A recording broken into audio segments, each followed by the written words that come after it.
அனைவருக்கும் என் இனிய வணக்கங்கள்.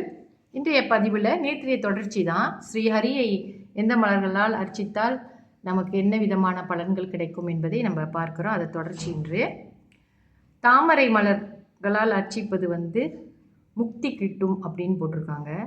தாமரை மலர்களோட இன்னும் சில மலர்களுடைய பேரை இந்த அக்னி புராணத்தில் குறிப்பிட்டு இருந்தாலும் கூட அந்த மலர்களுடைய பேரை நம்ம ரொம்ப அரிது. அந்த பேர்களை கேட்குறதே ரொம்ப அரிதாகும்.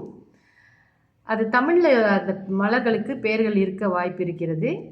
அதில் ஒன்று கேதகி, குந்தம், அப்புறம் அசோகம், திலகம், தருஷம். இவைகள் எல்லாமே புஷ்பங்கள் தான். ஆனாலும் நமக்கு பரவலாக கிடைக்கக்கூடியது தாமரை. மற்றும்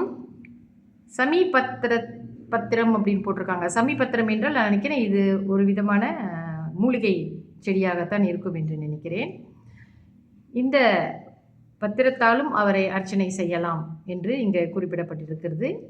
மிக முக்கியமாக கரும் துளசி, பொன் துளசி இதழ்களாலும் அர்ச்சிப்பவன் வைகுந்தத்தில் விஷ்ணுவின் சமீபத்திலே இருப்பான்.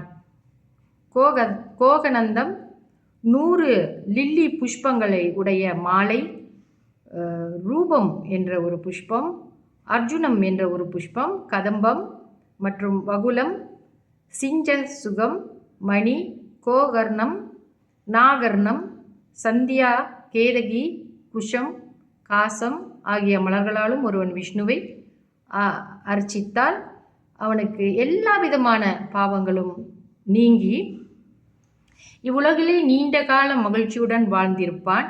முடிவில் அவன் மோட்ச சாம்ராஜ்யத்தையே அடைகின்றான் என்று இங்கே குறிப்பிட்டிருக்கிறார்கள். இந்த குறிப்பிட்ட மலர்களுடைய பெயரெல்லாம் நம்ம கேட்பதே மிக அரிது.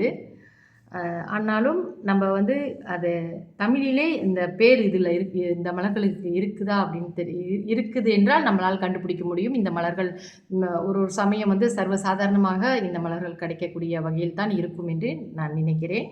அதிலே நமக்கு மிகவும் எளிதாக கிடைக்கக்கூடிய தாமரை, கரும் துளசி, பொன் துளசி போன்றவைகள் நம்ம அவருக்கு அர்ச்சனை செய்யலாம். கிடைக்கின்ற மலர்களை வைத்து இறைவனுக்கு நாம் அர்ச்சனை செய்வது மிகவும் உத்தமமான ஒரு விஷயம்.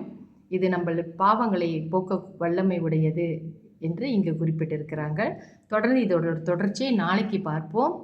இன்னும் நிறைய மலர்களும் இருக்கிறது, மற்ற விஷயங்களும் இந்த அர்ச்சிக்கும் விதத்தில் கூறப்பட்டிருக்கிறது. நன்றி, வணக்கம்.